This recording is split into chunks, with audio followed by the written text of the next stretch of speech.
காளிமுத்து அவர்களும். கருத்தெல்லாம் இருக்கட்டும், அதெல்லாம் மாறுறதெல்லாம் இருக்கட்டும், ஆனால் மகத்தான பேச்சாளர். அவங்களுக்கு இணையெல்லாம் தமிழ்நாட்டில் அந்த 2 நாவுக்கும் இணையான பேச்சாளர்கள் இன்றைக்கு வரைக்கும் தமிழ் மேடைகளிலே நர்த்தனமாடியது. காரணம் என்னன்னா, அவன் வந்து தமிழ் தாய், அவனுங்க நாக்கு வழியாக தமிழ்நாட்டு முழு சிந்தனா. அப்போ கலைஞரை பற்றி அவர் பேசுவார். அவர் சொன்னார், நீ மகுடத்தில் இருந்தாலும் தங்கம் தான், மண்ணுக்குள் இருந்தாலும் தங்கம் தான். தங்கம் மகுடத்தில் இருந்தாலும் தங்கம் தான், மண்ணுக்குள் இருந்தாலும் தங்கம் தான். அப்போ அமைச்சர் சொல்கிறேன், இது வந்து நம்முடைய அமைச்சருக்கு பொருந்தும். தங்கத்துக்கே அந்த பண்புன்னா பொண்டான ஒரு பேர்லேயே இருக்கு. ஓ, அவர் கிரீடத்தில் இருந்தாலும் பொண்ணு தான், கீழே இருந்தாலும் பொண்ணு தான். அவர் வந்து நம்முடைய கழகம் உரிய நேரத்தில் மீண்டும் ஆபரணமாகவும் ஆயுதமாகவும் அண்ணன் பொன்முடியை நிச்சயமாக பயன்படுத்தும். வழுதரெட்டிக்கு ஒரு பெருமை உண்டு. இப்போ நம்ம மாமாலாம் பார்த்தீங்கன்னா அவருக்கு இருக்கிற அவர் என்ன சொல்லலாம், நம்ம திமுகவில் வழுதரெட்டியிலிருந்து ஒரு டால்ஸ்டாயின் சொல்லலாம். அவ்வளோ பெரிய பண்ணையார், அவ்வளோ பெரிய பண்ணையார் அவரெல்லாம் வந்து. ஆனால் பிழைக்கணும்னு சொல்கிறேன், அவருக்கு தெரியவே தெரியாது. இல்லை என்றால் அவர் ஒரு பெரிய கோடீஸ்வரராக, இந்நேரம் வந்து 4-5 இன்னோவா காராக, ஒரு மாட மாளிகையாக, கூட கோபுரமாக, ஆமாம், சாதாரணமான இந்தி மொழியை கொளுத்தி விட்டு கடலூர் மத்திய சிறைச்சாலையில் இருந்தவர் மாமா அவர். இதெல்லாம் எவனுக்கு தெரியும்? அதெல்லாம் ஒன்றுமே தெரியாது. இதெல்லாம் வந்து நமக்கான வாய்ப்பு கிடைச்சாதான் நம்ம பேச முடியும். இப்போ ஐயப்பன் என்ன பண்ணுறான்னு கேட்டிங்கன்னா, அதற்கு பிறகு அந்த கைதை எங்களை முன்கூட்டி கைது பண்ணுறாங்க. ஐயப்பன் அப்போ கல்யாணம் ஆகிட்டு 1 வாரம் தான் ஆகுது. ஐயப்பனுக்கு திருமணம் நடந்து 1 வாரம் தான் ஆகுது. இல்லை வேணாம் அனுப்பிச்சி விட்ருவோம் ஐயப்பனை. இல்லை நான் வரேன்னு சொல்லிட்டான். நாங்கள் கடலூர் சிறைக்கு போகிறோம். வழி முழுக்க நாங்கள் முழக்கம் போட்டு போனோம். ஐயப்பன் முழக்கம் போட்டுக்கிட்டே வருவோம். கடலூர் சிறையில் போயிட்டு நாங்கள் ஸ்டாலினை பார்க்குறோம். கம்பிக்கு பின்னால் ஸ்டாலின், கம்பிக்கு பின்னால் வந்து பொன்முடி. யோ உள்ளே வாங்கயான்னு சொல்லிட்டுன்னு சொல்கிறாப்புல. யோ உள்ளே வாங்கயா, எல்லாம் பெரிய ஆளுங்க, வழுதரெட்டி இவனுங்க, பயங்கர அறிவாளிகள், கலைஞர் மாதிரி அப்படின்னா அமைச்சர் வந்து யார்கிட்ட சொல்கிறாரு? முதலமைச்சர்கிட்ட சொல்கிறாரு வந்து. அப்போ நாங்கள் சொன்னோம், நீங்கள் இந்த மாதிரி நீங்கள் அதே ரோட்டில் காமராஜர் சாலை, அந்த குயின் மேரிஸ் இருக்கிற காமராஜர் சாலை, அந்த காமராஜர் சாலை இருக்கின்ற அதே கோட்டையில் நீங்கள் முதல்வராக ஒரு நாள் உள்ளே நுழைவீர்கள் சொல்லிட்டு சொல்கிறேன். உடனே ஸ்டாலின் சிரிக்கிறாரு வந்து, வாங்க. அப்புறம் எங்களை கைது பண்ணி கொண்டு போகும்போது மாமாங்கம்மா எல்லோரும் கைதாகிறோம். கடலூரில் இடம் இல்லைன்றதுக்காக என்ன பண்ணாங்கன்னா, திருச்சி சிறை கூட்டு போகிறாங்க. திருச்சி சிறை கூட்டு போயிட்டு விடிய காத்தால 4:30 மணிக்கு எங்களுக்கு திருச்சி சிறைக்கு முன்னாடி ஒரு நடைவழி கடையில் தான் பரோட்டாலாம் வாங்கி கொடுக்குறாங்க. சாப்பிட்டுட்டு 5:15 கொண்டுட்டு போய் திருச்சி சிறையில் எங்களை அடைக்கிறாங்க. காலையில் 5:15 போய் திருச்சி சிறையில் அடைக்கிறாங்க. அன்றைக்கி நாங்கள் படுத்துட்டோம். அன்றைக்கி சாயந்தரம் நடந்தது தான் இங்கே ரொம்ப முக்கியமானது. எல்லாம் எம்எல்ஏலாம், திருவாரூர் அசோகன் ஒரு எம்எல்ஏ அவர்லாம் இருக்கார். நிறைய எம்எல்ஏக்கள்லாம் இருந்தாங்க. ஐயப்பனுடைய பாட்டு கேட்டு உருகியவர் இன்னைக்கு வந்து அமைச்சர். அந்த பனமரத்தைப்பட்டி ராஜேந்திரன் யார், இன்னைக்கு அமைச்சர். அவருக்கு வந்து சாயந்தர டைமில் வந்து பேச சொன்னாங்க. நான் கலைஞரை பற்றி பேசுவேன். ஐயப்பன் பாட ஆரம்பித்த உடனே, ஓ நம்ம கோட்டைப்பட்டினம் ஆறுமுகம் மாதிரியா, கோட்டைச்சாமி ஆறுமுகம் மாதிரின்னு சொல்லிட்டு ஃபேமஸ் ஆகிட்டான் ஐயப்பன் உள்ள. அதனால் என்ன பண்ணிட்டாங்கன்னு கேட்டிங்கன்னா, ஐயப்பன் ஒரு ராத்திரி ஒரு மாலை நேரத்தில் பாடினானா அன்றைக்கி மட்டும் அவனுக்கு வரிசையாக அங்கே உள்ள 500 ரூபா கிடைக்கும். அவன் வெளியே 10 நாள் கழித்து வெளியே வரும்போது அவன் கையில் இருந்தது 9,000 ரூபா. 8,000லேருந்து 9,000 ரூபா வரைக்கும். ஐயா நாமெல்லாம் பேசி என்ன பண்ணோம், உள்ள பையன் பாடி வந்து பயங்கரமாக சம்பாரிச்சிட்டாயா உள்ள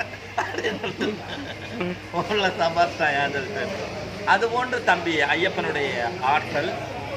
அதற்கு பிறகு அவன் வெளியில் வரான், எழுத்தாளராக மாறுகிறான், டெய்லராக இருந்தான். அது ரொம்ப முக்கியமானது ஐயப்பன். அவன் என்னென்னா ஸ்கில்டு. நம்ம வீராசாமி மாதிரி அவன் ஒரு ஸ்கில்டாக, வீராசாமி மாதிரி ஒரு ஸ்கில்டு. ராமாபுரத்தில் டெய்லராக இருந்தான். இன்றைக்கி வரைக்கும் டெய்லரிங் நல்லா செய்வான். தையல் கலைஞராக இருந்தான். டெய்லரிங் ரொம்ப அற்புதமாக பண்ணுவான். அதை விட கொடுமை என்னன்னா, அவனுடைய குழந்தை, அவனுடைய பையன் ஒரு தொட்டியில் விழுந்து இறந்துட்டான். அந்த துயரத்தை எப்படி தாங்கினானே தெரியல. ஏன்னா நமக்கெல்லாம் அந்த அனுபவமே இல்லை. வந்து முகமது நபி சல் அவர்கள் சொல்கிறார்கள். அவர் சொல்லும் போது ரொம்ப அழகாக ஒரு வார்த்தையை சொல்வார். அது என்ன வார்த்தை என்றால், உலகத்தில் சுமக்க முடியாத மிகப்பெரிய துயரம் சின்ன சவப்பெட்டி தான். ஒரு தந்தையால் சுமக்க முடியாத ஒரு மிகப்பெரிய சுமை எதுன்னா சவப்பெட்டி, சின்ன சவப்பெட்டி. டேய் டேய் டேய் குழந்தைய பாடுறா, டேய் வெளியில போதுறா, கொஞ்சாதீங்கடா. அந்த சவப்பெட்டி தான். அந்த துயரத்தை இவன் எப்படி கடந்து வந்தான் என்றே தெரியவில்லை. அந்த துயரத்தை எப்படி கடந்து வந்தான் என்றே தெரியவில்லை. நீங்க பல்கலைக்கழக பட்டம் இல்லை, கல்லூரி பட்டம் இல்லை, அரசு வேலை இல்லை. அதற்கு பிறகு மனு எழுத செல்கிறான். மனு எழுத செல்கின்ற பொழுது அந்த துறையில் கூட மனு எழுதுதல் கூட மிகப்பெரிய ஆளுமையாக மாறியது ஐயப்பன் மட்டும்தான். ஐயப்பன் மட்டும்தான். அப்புறம் மனு எழுதுறது வந்து கணினியாக மாறுகின்ற பொழுது அந்த கணினியும் கற்றுக்கொண்டது ஐயப்பன் மட்டும்தான். ஐயப்பன் மட்டும். இதற்கு இடையில் தான் அவன் வாசிப்பை எந்த கட்டத்திலும் விட்டதில்லை. யாருக்கிட்ட இங்க சங்கத்தமிழ் 5000 ரூபாய் கொடுத்துருக்குது?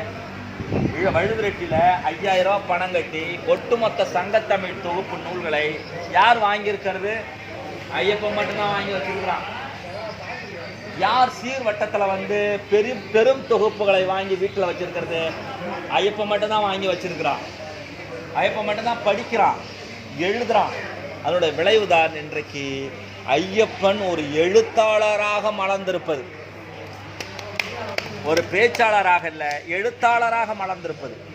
உங்களுக்கு எழுத்தாளர் என்கின்ற அந்த வாக்கியம் சாதாரணமான வாக்கியம் அல்ல. உலகத்தின் மிகப்பெரிய, அது பதவி அல்ல, மிகப்பெரிய பொறுப்பு. பேச்சாளர் கலைஞர் கூட மறந்து போய்விடுவார், எழுத்தாளர் கலைஞரை மறந்தே போக மாட்டோம் நாம். ஆனால் அவ்வளோ அற்புதமான ஒரு விஷயங்களை நாம் வந்து எழுத்தின் மூலமாக பெறுகின்றோம். தம்பி ஐயப்பனுக்காக ஒரு ஆங்கில கவிதையை உங்களிடம் படித்து நான் என்னுடைய இந்த பிறந்தநாள் உரையை நான் நிறைவு செய்ய ஆசைப்படுகின்றேன். ஒரு ஆங்கில கவிதை, ஜிப்ரான் எழுதிய கவிதை. இந்த கவிதையை நான் எடுத்து வைத்திருக்கின்றேன். நான் வந்து அந்த கவிதையை நான் உங்களுக்கு படிக்கின்றேன். கலீல் ஜிப்ரான், லெபனான் நாட்டு கவிஞன், ஐயப்பனுக்காக எழுதப்பட்ட கவிதை. லெபனான் நாட்டு கவிஞன். ஏற்கனவே திருவள்ளுவர் என் ஐமுன் நில்லன் மீன் தெபீர்னா எதிரி, பலர் என் ஐமுன் நின்று கல் நின்றவர் என்று 771வது திருக்குறளிலே படைச்செருக்கில் எழுதியிருக்கின்றார். படைச்செருக்கில் எழுதியிருக்கின்றார். இந்த ஜிப்ரானுடைய இந்த கவிதையினுடைய பெயரே அச்சம் அல்லது பயம், ஃபியர். முதல்ல ஆங்கிலத்தில் சொல்லிடுறேன். Fear. It said that before entering the sea, a river trembles with fear. ஒரு ஆறு கடலுக்குள் நுழைவதற்கு முன்பு நடுங்கியது. இந்த கவிதையை தமிழ்நாட்டில் முக்கியமானவங்க எல்லாரும் மொழிபெயர்த்திருக்கிறாங்க. நானும் மொழிபெயர்த்திருக்கிறேன். ரவிக்குமாரும் மொழிபெயர்த்திருக்காரு. என்னுடைய மொழிபெயர்ப்பும் முகநூலில் ரொம்ப பிரபலமானது என்னுடைய மொழிபெயர்ப்பும். It is said that before entering the sea, a river trembles with fear. கடலுக்குள் நுழைவதற்கு முன்பு நதி நடுங்குகிறது என்று சொல்கிறார்கள் அச்சத்தால். கடலுக்கு நுழைவதற்கு முன்பு ஆறு நடுங்குகிறது என்று சொல்கிறார்கள் அச்சத்தால். It said that before entering the sea, a river trembles with fear. She looks back at the path she has traveled. அந்த நதி she என்பது வந்து உலகம் முழுவதும் இயற்கையை சொல்கின்ற பொழுது பெண்பாலாக சொல்லுகின்ற பழக்கம் இருக்கிறது உலகம் முழுவதும். அதனால she என்று பயன்படுவார்கள். ஆனால் நாம வந்து நதி என்று தான் நம்ம அதை குறிப்பிடுவோம். She looks back at the path she has traveled. அந்த நதி தான் பயணப்பட்ட பாதைகளை திரும்பி பார்த்தது. From the peaks of the mountains, மலை உச்சியிலிருந்து அது பயணப்பட்ட பாதைகளை திரும்பி பார்த்தது. The long winding road, வைண்டிங்னா வளைஞ்சு வளைஞ்சு வளைஞ்சு போகிறது, வளைஞ்சு வளைஞ்சுது. அந்த வார்த்தைக்கு இன்னும் கூட நதி வளைஞ்சு வளைஞ்சது போகுது பாருங்க, அதுக்கு இன்னொரு வார்த்தை மியாண்டர். அப்போ நாம் வளைஞ்சு வளைஞ்சு போகிறோன்னா இப்படி போகிறோன்னா நம்ம சொல்லலாம். நதி வளைஞ்சு வளைஞ்சு வந்துச்சுன்னா மியாண்டர், குறித்து வச்சுக்கங்க, மியாண்டர். இந்த மியாண்டர்ன்ற வார்த்தை எனக்கு அறிமுகப்படுத்தி வந்தான் தம்பி Arasur Siva. She looks back at the path she has traveled from the peaks of the mountains, the long winding road crossing forest and villages. என்னன்னு கேட்டீங்கன்னா, அந்த நதி மலையிலிருந்து புறப்பட்டு வளைந்து வளைந்து வயல்கள் வழியாக வந்ததை, மலைகளின் வழியாக வந்ததை திரும்பி பார்த்தது. எவ்வளோ அழகாக அப்படியே ஒரு காட்சியாக நிற்கிது பாருங்க, ஒரு படிமமாக நிற்கிது பாருங்க. And in front of here, அந்த நதிக்கு முன்னால், இப்போ கடலுக்கு முன்னாடி நதி நிற்குது, கடலுக்கு முன்னாடி நதி நிற்குது. வங்காள விரிகுடாவுக்கு முன்னாடி காவேரி நிற்குது, வங்காள விரிகுடாவுக்கு முன்னாடி பாலாறு நிற்குது. வங்காள விரிகுடாவுக்கு முன்னாடி வைகை நிற்குது நீங்கள் சொல்லக்கூடாது. வைகை கடலில் போய் கலக்காது. And in front of her she sees and oceans vast. அப்படியே அந்த அந்த நதி வந்து ரொம்ப சின்னது, கடல் ரொம்ப பெருசு. அதுக்கு முன்னாடி அப்படியே நிற்கிது. அதுக்கு என்னன்னா, அதுக்குள்ளே போயிட்டீங்கன்னா நீங்கள் மறைஞ்சிடணும், அவ்வளோதான். நதிக்கு தெரியும் இது வரைக்கும் நமக்கு ஒரு பேர் இருந்தது, மலையிலிருந்து புறப்பட்டு வர வரைக்கும் நமக்கு ஒரு பேர் இருந்தது. இப்போ நம்ம கடலுக்குள்ளே நிற்கிறோம். இந்த கடலுக்குள்ளே நினைச்சிட்டா இனிமேல் நம்ம திரும்பி வரவே முடியாது. நம்முடைய பேர் மறைஞ்சு போயிடும், நம்முடைய நன்னீர் அதெல்லாமே மறைஞ்சு போயிடும். ஆனால் வேற வழி இல்லை. அப்போ சொல்லுது, but there is no other way. ஆனால் வேறு வழி இல்லை. The river cannot go back. அந்த நதி கடலின் இவ்வளவு பெரிய கடலை பார்த்து பயந்து, இவ்வளவு பெரிய சமுத்திரத்தை பார்த்து நடுங்கி, இவ்வளவுடைய முன்னீரை பார்த்து கதறி, இவ்வளவு பெரிய ஆழியை பார்த்து அச்சப்பட்டு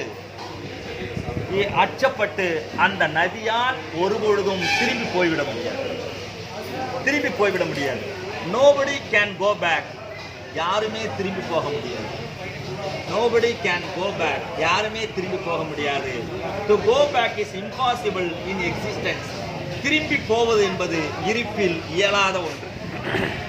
திரும்பி போவது என்பது இருப்பில் இயலாத ஒன்று. நான் கல்லுக்குழி வாழ்க்கைக்கு போக முடியுமா? என் தந்தை 84க்கு முன்பு இருந்த அந்த வாழ்க்கைக்கு போக மனசு ஆசைப்படும், ஆனால் போக முடியாது. 84க்கு முன்பு சாப்பிடாமல் படுத்த பொழுது அம்மா அந்த கவளை மீன் சோற்றை வள்ளலார் பூமியில் தூங்கி வழிய ஊட்டுவார். அதற்கு திரும்பி போக முடியுமா? ஒருபொழுதும் போக முடியாது. இதைத்தான் ஜிப்ரான் எழுதுகிறான். இதை வந்து குணவதி அப்படின்னு எழுதிவிட்டால் இந்த சிந்தனை அரெஸ்ட் ஆகிவிடும், இந்த சிந்தனை அதோட முடிந்துவிடும். ஆனால் மகத்தான கவிஞர்கள் குறியீடாக எழுதுவார்கள். இவர் என்ன சொல்கிறார்? Nobody can go back. யாருமே திரும்பி போக முடியாது. To go back is impossible in existence. இருப்பில் திரும்பி போவது வாய்ப்பையே இல்லை. The river needs to take the risk of entering the ocean. இப்பொழுது ஆறு அந்த அபாயத்தை எதிர்கொள்ளத்தான் வேண்டும். எந்த அபாயத்தை? கடலுக்குள் நுழைகின்ற அந்த அபாயத்தை எதிர்கொள்ளத்தான் வேண்டும். The river needs to take the risk of entering the ocean because only then will fear disappear. இந்த பயம் இருக்குதுல்ல, அது எங்க மறையும்? கரையில் மறையுமா? நதிக்கு ஒரு பயம் இருக்குது, ஒரு அச்சத்தோடு நிற்குது, கலங்கி போய் நிற்குது. வந்து மலை உச்சியிலிருந்து ஓடி வந்த நதி, இந்த அச்சம் எங்கே போகும்? எங்கே போகும்னா அந்த கடலுக்குள் நுழையும் போது மட்டும்தான் அந்த அச்சம் மறைந்து போகும். The rivers needs to take the risk of entering the ocean because only then will fear disappear, because that is where the river will know. ஏன்னா நதிக்கு ஒன்று தெரியும். என்ன தெரியும் கேட்டீங்கன்னா, it is not about disappearing into the ocean. இது கடலில் மறைவதல்ல. நதிக்கு ஒன்று தெரியும். It is not about disappearing into the ocean. கடலுக்குள் மறைவதல்ல, but of becoming the ocean. கடலாகவே மாறுவது. ஐயப்பனுக்காக தான் கலீல் ஜிப்ரான் இந்த கவிதை எழுதியிருக்கிறான். அவன் எல்லாவற்றிலையும் துணிச்சலாக, அந்த நதி எப்படி கடலுக்குள் இறங்கியதோ அதுபோன்று அவன் கவிதைக்குள் இறங்கினான். அந்த நதி எப்படி பெருங்கடலுக்குள் பாய்ந்ததோ அப்படித்தான் அவன் எழுத்துக்குள் பாய்ந்தான். அந்த நதி எப்படி முன்னீரிலோ தன்னை கரைத்து கொண்டதோ அப்படித்தான் அவன் சங்க பாடல்களிலே கரைத்துக் கொள்கின்றான். அந்த இவனுக்கு 7 ராகம் தெரியுமா? தெரியாது. இவன் கும்பகோணத்திலும் பிறக்கவில்லை, மயிலாப்பூரிலும் பிறக்கவில்லை, இவன் பழவந்தாங்களிலும் பிறக்கவில்லை. ஆனால் இவன் குரல் குயில்களால் ஆசீர்வதிக்கப்பட்டது.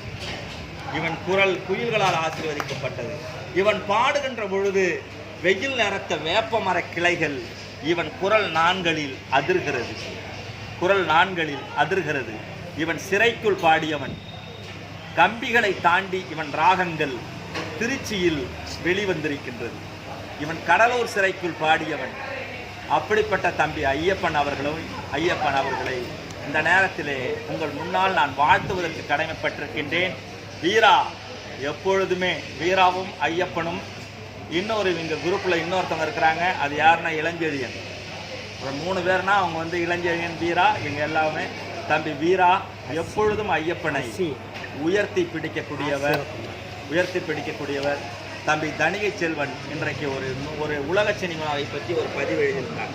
இன்றைக்குத்தான் அது எழுதுகிறார் என்று பார்த்தேன். ஆனால் 2020 எழுதியிருக்கிறார் உலக சினிமாவை பற்றி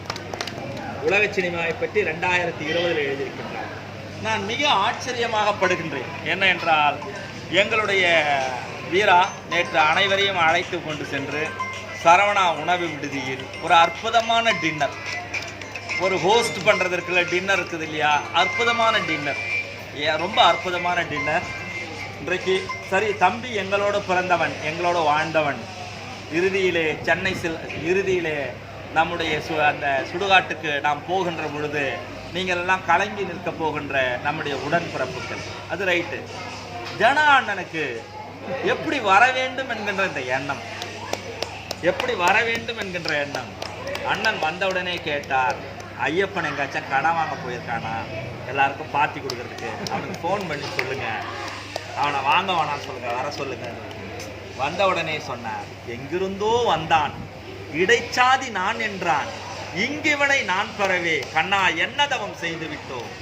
அண்ணன் ஜனகராஜ் அவர்கள் இருக்கின்ற திசையை நோக்கி நாங்கள் வணங்குகிறோம். கொரோனா நேரத்திலே ஒரு 200 குடும்பங்களுக்கு 10,000 ரூபாய் மதிப்புள்ள இலக்கிய குடும்பங்களுக்கு எல்லோருக்கும் அந்த பொருட்களை வாங்கி கொடுத்தார். கொரோனா நேரத்திலே இறந்தவர்களை அடக்கம் செய்ய வேண்டும். உறவினர்களிடம் பணம் இருக்கும், ஆனால் அதை தர முடியாது. அண்ணன் அந்த இவங்க இருக்காங்க இல்லையா, கொளுத்துறாங்க இல்லையா, அவர்களிடம் கூட்டு ஒரு 1 லட்ச ரூபா பணத்தை கையிலே கொடுத்து, தினம்தோறும் நீங்கள் 5,000 ரூபாய் எடுத்துக்கொள்ளுங்கள், ஒரு 20 நாளுக்கு வைத்துக் கொள்ளுங்கள், மீதி வந்தால் நான் உங்களுக்கு தருகிறேன் என்று மீண்டும் கொடுத்து, யாருமே உறவினர்கள் வரமாட்டார்கள், ஆனால் அவர்களை மரியாதையாக கண்ணியத்தோடு அவர்களுடைய மத அடையாளங்களோடு அன்போடு நீங்கள் செய்யுங்கள். அவர்கள் பெற்றோர்களிடத்தில் நீங்கள் தான் இருக்கிறீர்கள், அவருடைய பிள்ளைகளிடத்தில் நீங்கள் தான் இருக்கிறீர்கள் என்று சொல்லி, என்னால் அதெல்லாம் என்ன சொல்ல முடியாது. அதாவது மொழி தோற்கின்ற இடத்தில் கண்கள் கண்ணீரால் பேச ஆரம்பிக்கும். அப்படிதான் ஜனான்னா இங்கே வந்திருந்து அண்ணன் ரவி கார்த்திகேயன் அண்ணன் அவங்கெல்லாம் பெரிய ஆளுமைகள். விழுப்புரத்திலே அவர்கள் போன் அடித்தால் ஓடி வருகின்ற ஆளுமைகள், அவர்கள் வீட்டிலே நிற்கக்கூடிய ஆளுமைகள். ஆனால் வழுதரெட்டிக்கு இருக்கின்ற அந்த மகிமை, வழுதரெட்டி ஆசீர்வதிக்கப்பட்ட மண், வழுதரெட்டி வசீகர ரெட்டி. நான் வழுதரெட்டி வழக்கறிஞர் ரெட்டி என்று போன வாரம் எழுதியிருந்தேன். வழுதரெட்டி ஒரு வசீகர ரெட்டி. வழுதரெட்டியை பொறுத்தவரை எல்லாருக்கும் தோல் கொடுத்திருக்கிறதே தவிர, எல்லோருக்கும் ஒருவேளை நாங்கள் வெற்றி பெறாவிட்டாலும் சரிதான், உலகியல் பார்வையில் வெற்றி பெறாவிட்டாலும் சரிதான், வழுதரெட்டி ஒரு விசுவாசமிக்க ஒரு ஊர் என்பதனை நிரூபிக்கின்ற ஒரு ஊர். தம்பி ஐயப்பனும் தம்பி மா வீராசாமி அவர்களும் அடுத்த வருடம் ஐயப்பனுக்கு பொன்விழா ஆண்டு ரொம்பவும் ரொம்ப மகிழ்ச்சி அடைகின்றோம். மாமா எங்களுடைய என்ன சொல்கிறது, மாமா எங்களுக்கு இருக்கக்கூடிய ஒரு அவர் தான், எங்களுக்கு இருக்கக்கூடியவர் அவர் தான் மாமா அவர்கள். மாமாவுடைய தலைமையிலே நம்ம சின்னப்பராய் சார் வந்திருக்காரு. அவர் ஆங்கில ஆசிரியர், அதை விடவும் தலை சிறந்த இசையமைப்பாளர், மிகப்பெரிய பாடகர். அவருடைய 3 பிள்ளைகளும் மருத்துவர்களாக இருக்கிறார். அதே மாதிரி அதாவது ஓடுவதிலே பதக்கங்களை வீட்டில் வைத்திருக்கின்ற சில்வர் கிண்ணங்களை விட அவர்கள் வாங்கிய வெள்ளி கிண்ணங்கள் அதிகம். அது போன்ற அவருடைய தலைமையிலே தம்பி தனுஷ் இப்பொழுது ஐயப்பனை மிகவும் அதை கொண்டாடி, அப்போ எங்களுக்கெல்லாம் எனக்கோ அண்ணனுக்கெல்லாம் ஒரு அரசு வேலை இருக்கிறது, நாங்கள் ராஜாங்கத்து பிணங்கள், நாங்கள் அரசாங்கத்தினுடைய ஆட்கள், எங்களுக்கு நாங்கள் இருந்தால் கூட கவர்மெண்ட் நாங்கள் அரசாங்கத்தின் ஆட்கள். தம்பி ஐயப்பனை தம்பி தனுஷ் அவர்கள், தனுஷிடம் நான் இப்போ அண்மை காலத்தில் பார்க்கின்ற இந்த மாற்றம், தாவோவுக்கு பிறகு இருக்கின்ற இந்த மாற்றம், அதற்காக தனுஷ் அப்படிப்பட்டவர் இல்லை. ஆரம்பத்திலிருந்தே அந்த கூறுகள் இருக்கிறது. ஒரு மாம்பழத்தினுடைய சுவை அதில் முதல் ஊன்றப்பட்ட விதையிலிருந்தே அந்த இனிப்பை அந்த மாமரம் வைத்திருக்கும். மாமரம் வளர்ந்து ஒரு 5 வருடத்திற்கு பிறகு இனிப்பை இடைவேளையிலே அது பெற்றிருக்காது. அது ஊன்றப்பட்ட அந்த கண்டிலிருந்தே அந்த பண்பு இருக்கும்.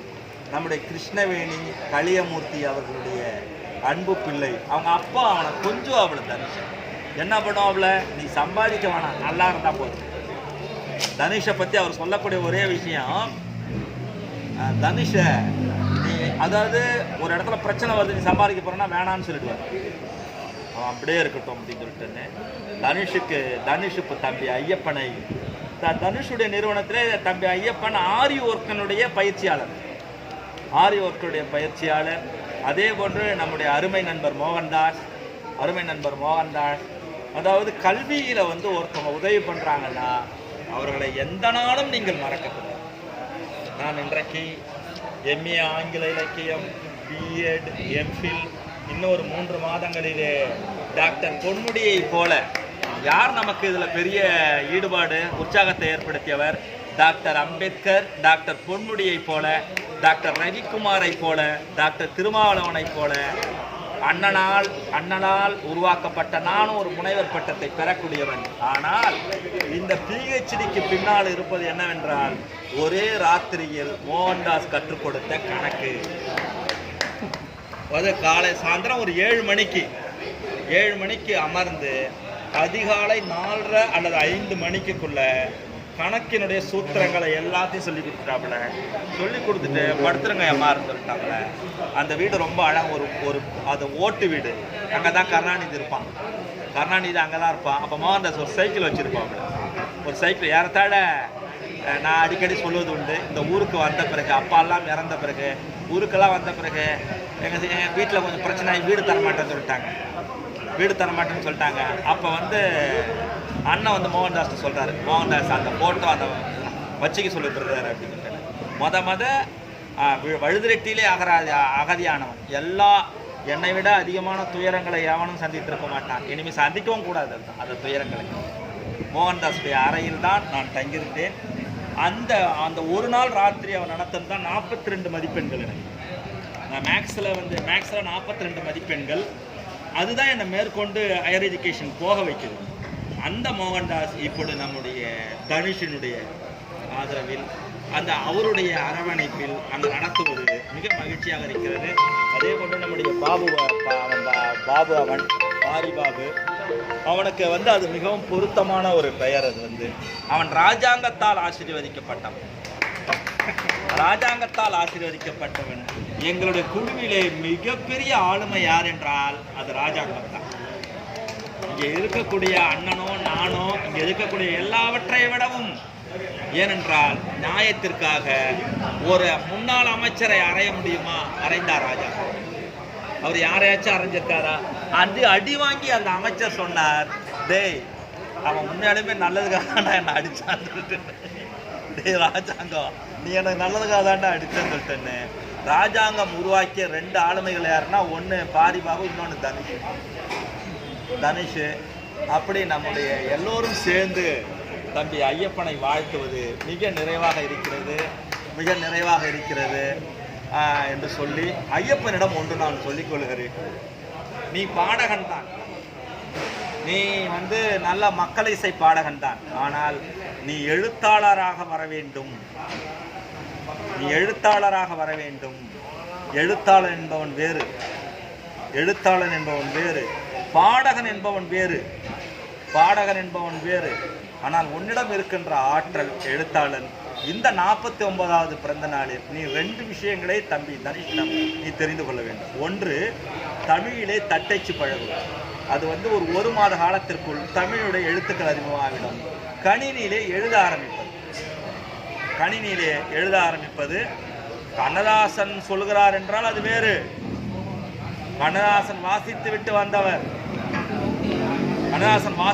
வந்தவர். இப்போ சொல்றாங்க, இந்த நாதஸ்வர வித்வான்கள் பொன்னுச்சாமி குறைநோற்ற இதில் தில்லானா மோகனாம்பாள் 1968 வந்தது இல்லையா?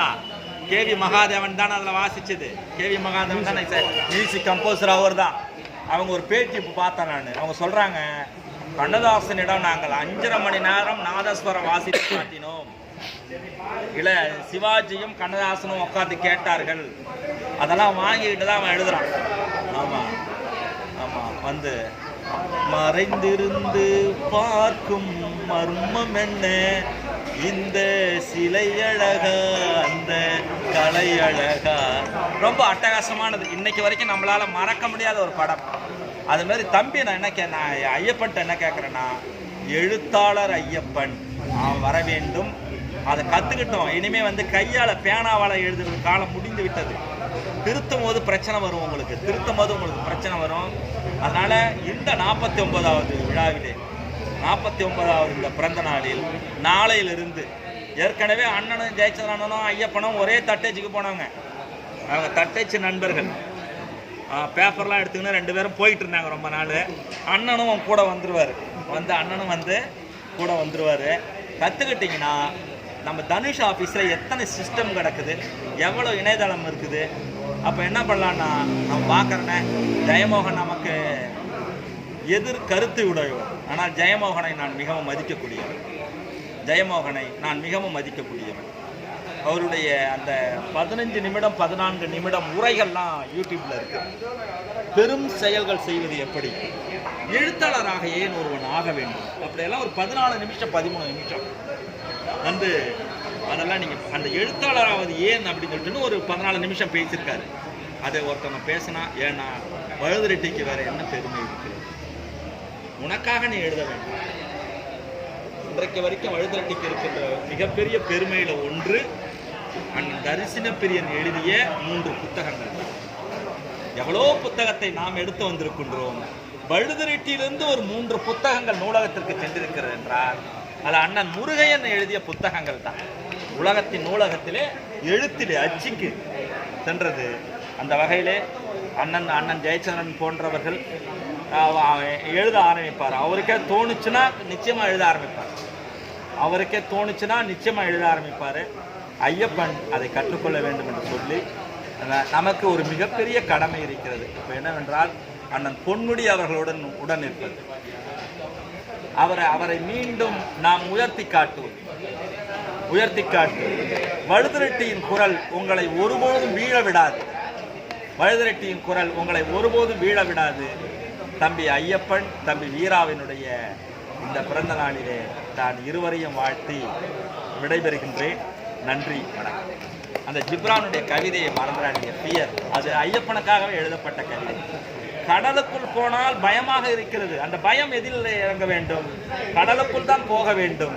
ஆனால் கடலுக்குள் நுழைந்த பிறகு நான் என்னை இழப்பதல்ல, நான் கடலாகவே மாறுகிறேன். அப்போ ஒரு நதி கடலுக்குள் நுழைந்ததை போல தட்டச்சுக்குள் தம்பி ஐயப்பன் நுழைய வேண்டும்.